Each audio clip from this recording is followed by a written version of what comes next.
Know anything? Can you tell us a little bit about what will happen to normal Norma? I can't tell you too much, but only that she gets a little wild, a little wilder. Maybe a new love interest, I hear? Maybe. Picture this.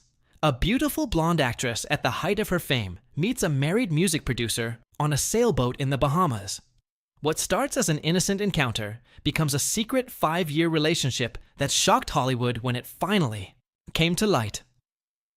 But the real scandal wasn't their interracial marriage in 1974. It was what Quincy Jones was hiding behind closed doors for 15 years that would break Peggy Lipton's heart and change their family forever. This is the untold story of Peggy Lipton and Quincy Jones. A love story that began with genuine passion but ended with devastating betrayals. By the time you reach the end of this video, you'll understand why their marriage looked perfect from the outside but was crumbling from within, and how one shocking confession in 2018 revealed the painful truth that Peggy had kept secret for decades. Peggy Lipton was born on August 30th, 1946, in New York City, to what seemed like the perfect American family. Her father was a successful lawyer who had graduated from Harvard, and her mother was an artist from a well-respected Jewish family. They lived in Lawrence, Nassau County, one of the wealthiest suburbs in New York, surrounded by other successful, educated families who cared deeply about maintaining their social status. But beneath this polished surface, dark secrets were eating away at young Peggy's childhood. Her family carried the weight of generational trauma, particularly from her mother's side, whose relatives had fled Latvia as Jewish refugees during times of terrible persecution. The pain and fear from those experiences had been passed down through the family, creating an atmosphere where appearances mattered more than honesty, and where problems were hidden rather than solved.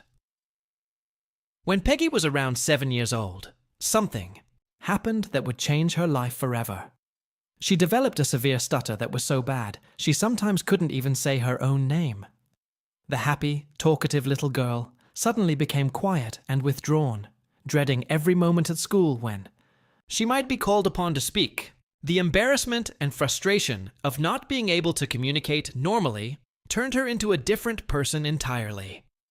The adults in her life dismissed her stutter as just a phase that she would eventually outgrow, never connecting it to the deeper emotional damage she was carrying. But Peggy knew the truth. Her speech problems were her body's way of expressing pain that she couldn't put into words. She later described becoming morbid and gloomy during this time, sometimes imagining her own death and holding her breath to see what it might feel like to die. At the age of 15, Peggy's life took a dramatic turn when her father helped her sign with the famous Eileen Ford modeling agency. It was an incredible opportunity for a teenager who could barely speak her own name without stuttering, but it also pushed her into an adult world she wasn't emotionally ready for. She was tall and slender, with striking ash blonde hair and large brown eyes that photographs captured beautifully. Soon, Peggy's face was appearing in fashion magazines all across the country. From the outside, she was living every teenage girl's dream. She was beautiful, successful, and making money doing something that seemed glamorous and exciting.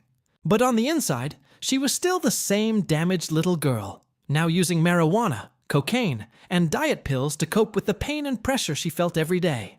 The irony of her situation was heartbreaking. She could pose for photographers and look confident and beautiful in pictures that millions of people would see. But at night, she would lie awake worrying about having to speak on set the next day. She learned to avoid certain words that were particularly difficult for her to say, living in constant fear that her speech problems would be discovered and ruin her career. In 1964, when Peggy was 18, her family made a sudden move to Los Angeles. This change would transform her life in ways she never expected. Within months of arriving in California, she had left her family home and moved to Topanga Canyon, where she immersed herself completely in the counterculture movement that was taking over the area. She embraced yoga, meditation, vegetarianism, and the music scene with the enthusiasm of someone who had finally found where she belonged. She later described attending the famous Monterey Pop Festival in 1967 as a spiritual awakening, surrounded by people who looked and lived like she wanted to live. During this time, she also experimented with peyote, alongside British actor Terence Stamp. seeking freedom from the pain and constraints of her childhood. While this newfound freedom was exciting, it was also dangerous for someone who was still carrying such deep emotional wounds. Peggy was using drugs and alternative experiences to escape her problems rather than dealing with them, setting up patterns that would follow her for years to come. That same year, Peggy signed a contract with Universal Pictures, marking a major step forward in her career. But this advancement came with its own cruel twist. Acting required speaking clearly and confidently, the very thing her stutter made most difficult for her. She often had to pretend she had forgotten her lines when her stutter made it impossible to speak, though she discovered that when she read from a script, the words flowed much more easily than in normal conversation. Universal placed her in whatever roles they thought would suit her, and as a young actress under contract, she had no choice but to accept whatever they offered. Her television debut came in 1965, when she was 19 years old, appearing on The John Forsythe Show. It was a modest beginning, but it marked the moment when Peggy began transitioning from modeling into serious acting work. Over the next few years, she appeared in popular television shows like Bewitched, The Virginian, The Invaders, The Road West, The FBI, The Alfred Hitchcock Hour, and Mr. Novak. Each appearance put her in front of audiences who were loyal to their favorite shows and open to discovering new faces.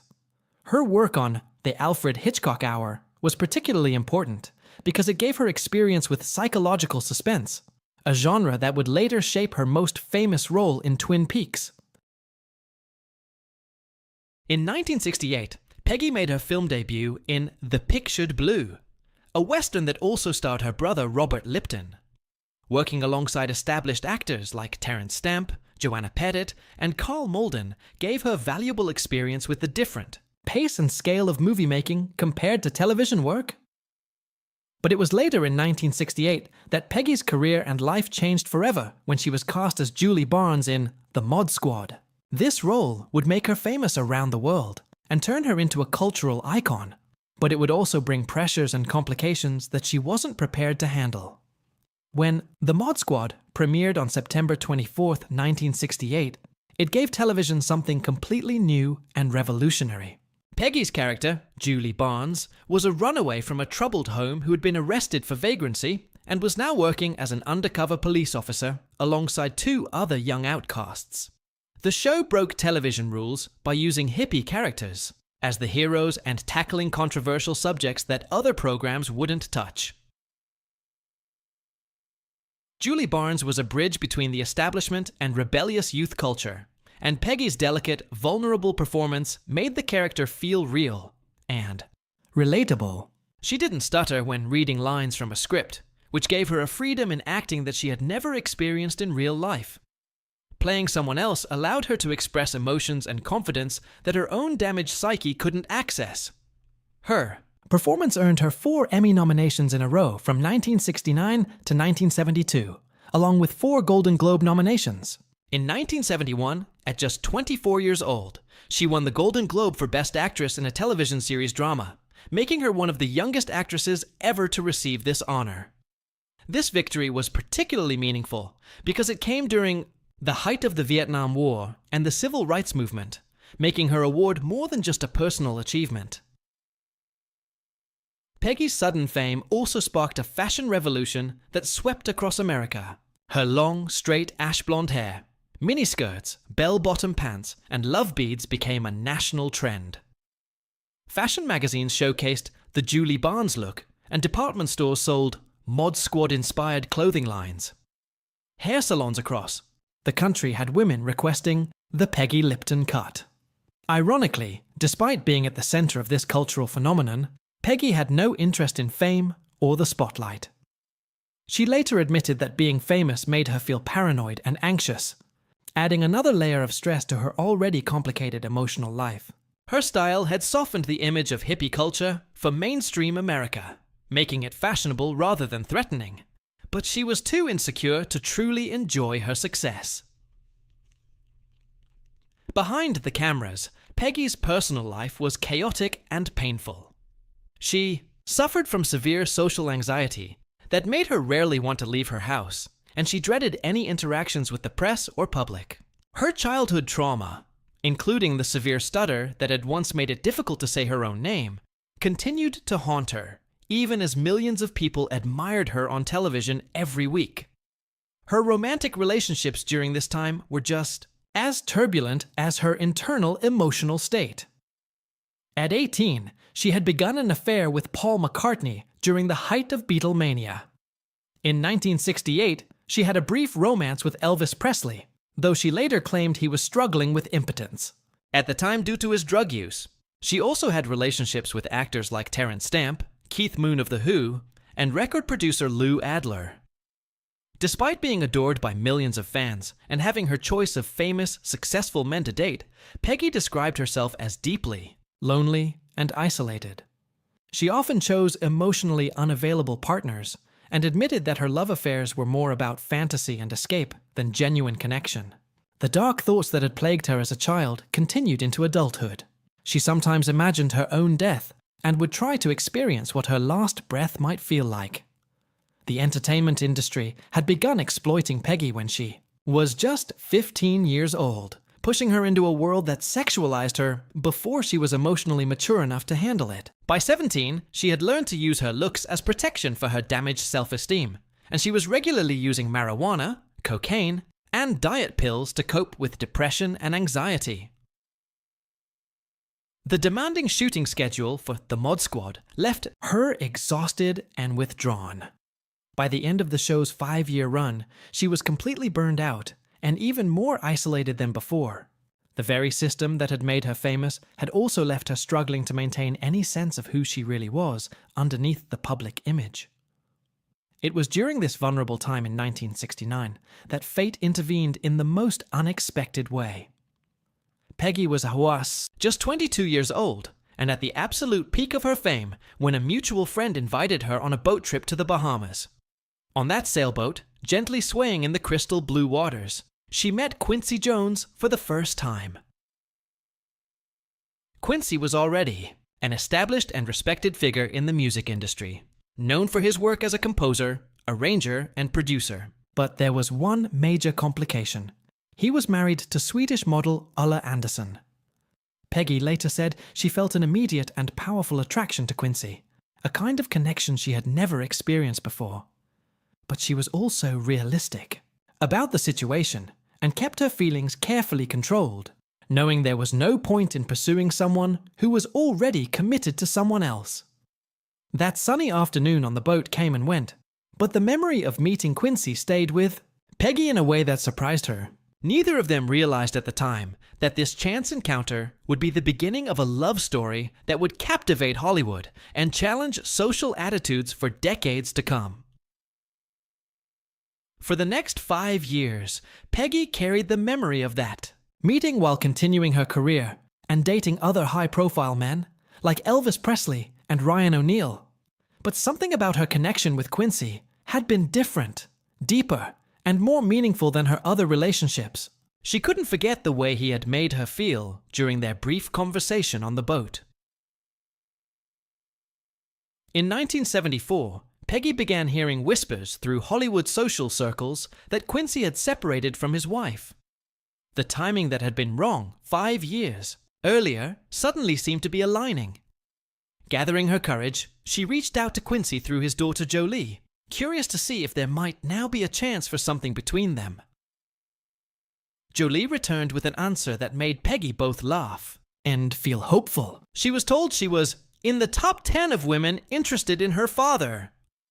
When Quincy later elaborated on this message, he added with characteristic charm, "But you had a bullet, baby," meaning she was quickly moving to number 1 on his list. When they reconnected, the spark between them reignited instantly and powerfully. Within just 2 weeks of getting back in touch, Peggy had moved into Quincy's Los Angeles home. She even took cooking lessons before moving in, because she knew Quincy was old-fashioned in some ways and didn't trust women who couldn't handle themselves in the kitchen. Quincy was so committed to having Peggy close to him that he installed a movie editing machine in their bedroom so he could work on scoring films without being separated from her. This gesture showed how seriously he took their relationship and how much he wanted to integrate their professional and personal lives. Their happiness was suddenly threatened in 1974 when Quincy, who was 41 years old, suffered 2 life-threatening brain aneurysms. The first one struck without warning while he was at home with Peggy. He later described the sensation as feeling like the back of my head had been taken off with a shotgun blast. The pain was so severe and sudden that Peggy was terrified she was going to lose him just as they had found each other.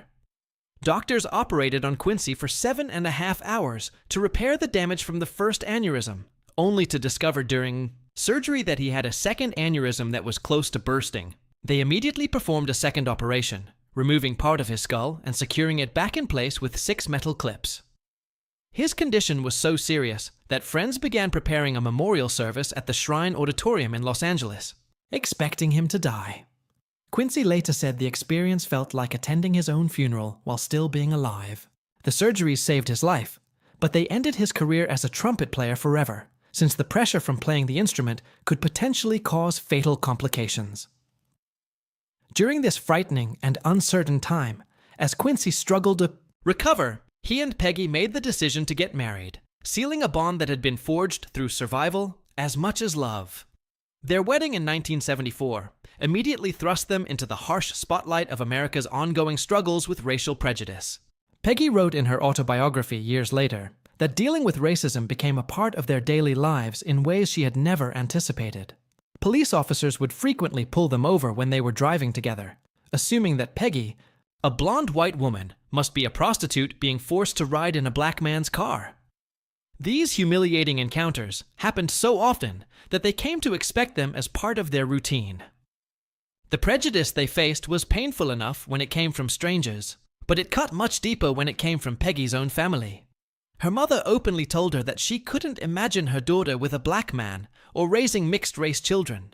The comments were so hurtful that Peggy eventually gave her mother an ultimatum: accept the relationship or lose her daughter forever. This threat stopped the open opposition from her family, but the emotional damage lingered for years.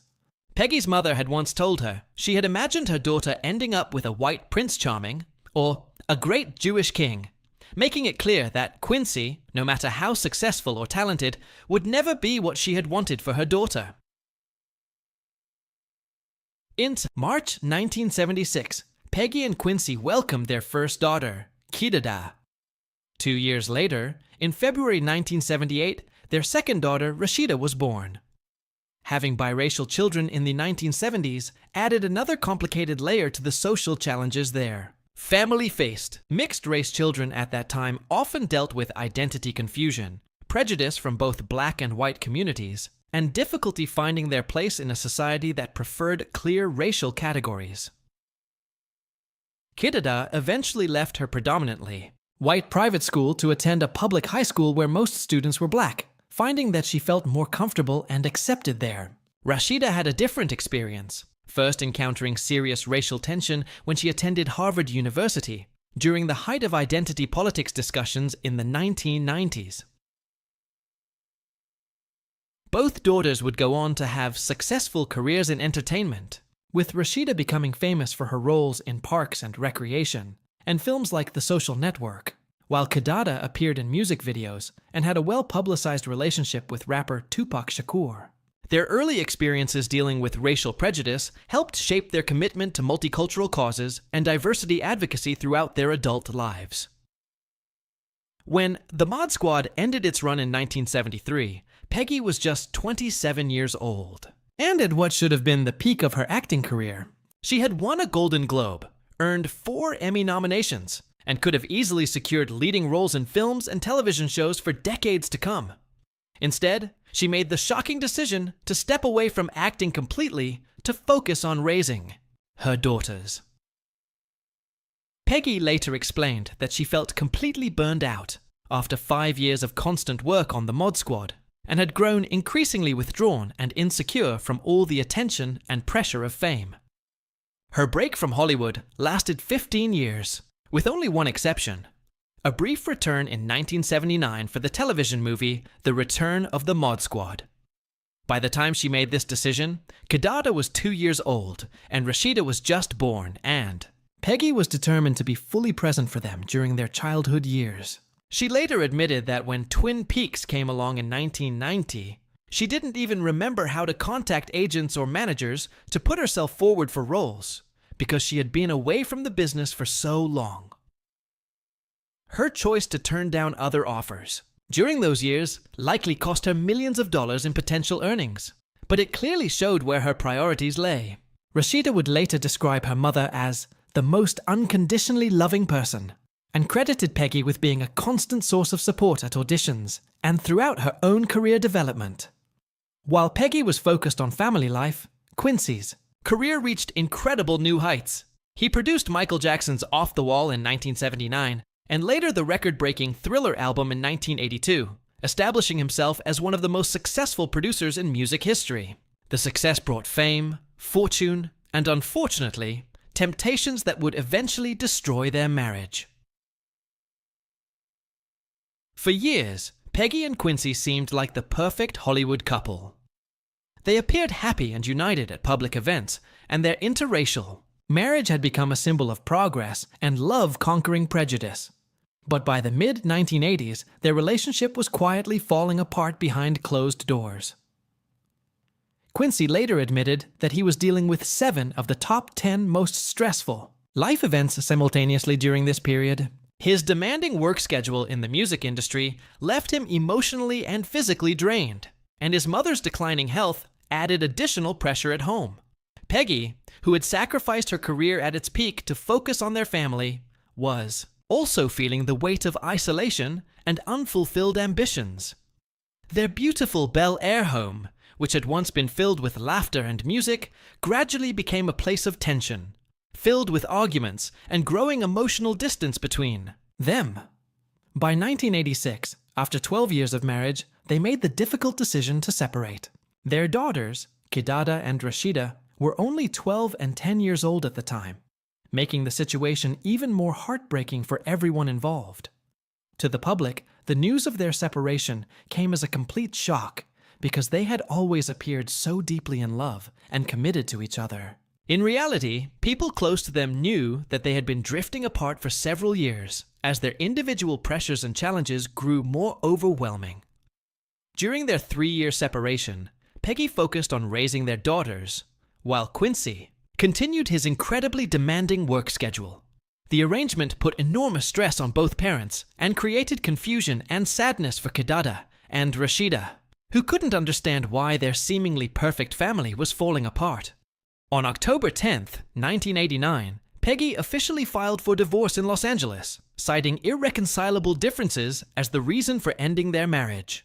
She requested joint custody of their daughters and financial support, bringing a legal conclusion to a relationship that had begun 20 years earlier when they met on a friend's boat in the Bahamas. The divorce was finalized in 1990, officially closing the chapter on one of Hollywood's most famous and groundbreaking interracial marriages. Behind the legal terminology lay years of accumulated pain, career pressures, and betrayals that had slowly eroded the foundation of their love. One of the most devastating betrayals wouldn't be revealed until decades later. In a shocking 2018 interview when he was 84 years old, Quincy made an admission that stunned everyone who heard it. He casually revealed that he had maintained relationships with 22 different girlfriends around the world during his marriage to Peggy. He named cities from Cape Town to Shanghai, where these women lived, and claimed that all of the women knew about each other and about his marriage. Even more disturbing, he mentioned that his daughters had to set age limits for the women he dated because some of his girlfriends were actually younger than Kidada and Rashida. This confession made it painfully clear that Peggy had endured far more betrayal and humiliation during their marriage than the public had ever known. For 15 years, she had kept these secrets while trying to maintain their family and protect their daughters from knowing the full extent of their father's infidelity. The revelation also explained why their divorce had been so emotionally devastating for Peggy, and why she had struggled with depression and isolation for years afterward. She had not only lost her husband and the father of her children, But she had also discovered that their entire marriage had been built on lies and deception that she had been unaware of for most of their time together. The impact of their parents. Divorce left lasting effects on both Kidada and Rashida. After the split in 1990, 16-year-old Kidada chose to live primarily with Quincy, while 14-year-old Rashida stayed with Peggy. This arrangement meant that the sisters grew up in different environments during their crucial teenage years, each shaped by their respective parents' approach to dealing with the aftermath of the failed marriage. Rashida later said that while the divorce was difficult for both girls, their parents' continued closeness helped make the transition easier than it might have been otherwise. Even so, holidays, birthdays, and family celebrations became complicated logistics rather than simple joyful gatherings, and the division of their family home left emotional scars that both daughters carried into adulthood. Despite all the pain and betrayal, Peggy and Quincy managed to maintain a respectful relationship focused on co-parenting their daughters. They worked together on family matters and continued to show up for important events in Kidada and Rashida's lives, presenting a united front even though their marriage had ended. In 2005, Peggy published her memoir, Breathing Out, which ran 310 pages and was co-written with David and Coco Dalton. The book stripped away the soft, glamorous image that people thought they knew and revealed the raw truth about her life behind the scenes. She wrote openly about her relationships with Paul McCartney and Elvis Presley, her experiences with sexual abuse during childhood, her struggles with drug use, and an abortion she had undergone. She also detailed the painful racism she and Quincy had faced during their marriage, including her own mother's difficulty accepting their relationship. The book's unflinching honesty made it a bestseller and gave readers a completely different understanding of what Hollywood had really been like during the 1960s and 1970s. In 2004, at the age of 58, Peggy received devastating news. She had been diagnosed with colon cancer. The diagnosis came just after she had completed a successful stage run in The Vagina Monologues, marking another transition point in her life. Her treatment likely included surgery, chemotherapy, and radiation, stretching over several months, and requiring tremendous physical and emotional strength. She fought the disease with the same determination that had carried her through childhood trauma, career challenges, and personal heartbreak. Her victory over cancer was something she called her most recent triumph in her memoir, and her daughter Rashida said the experience brought their family closer together than they had been in years. It would be another 15 years before the cancer returned, but her initial recovery demonstrated the resilience that had defined her entire life. Even facing a potentially fatal illness, Peggy found ways to maintain hope and continue moving forward. When Peggy returned to acting after her 15-year hiatus, she proved that her talent had only deepened with age and experience. Her role as Norma Jennings in Twin Peaks became beloved by fans around the world and showed a different side of her acting abilities. The character was warm, nurturing, and grounded, very different from the troubled Julie Barnes who had made her famous decades earlier. Her performance in Twin Peaks earned critical praise and introduced her to a new generation of viewers who had never seen The Mod Squad. For many people, Norma Jennings became their primary association with Peggy Lipton, replacing her earlier image as a counterculture icon with that of a caring small-town restaurant owner. Throughout the 1990s and 2000s, Peggy continued working in television, appearing in shows like Crash and Popular. She also had the special experience of working alongside her daughter Rashida in Angie Tribeca, where she played Rashida's character's mother, bringing their real-life relationship onto the screen.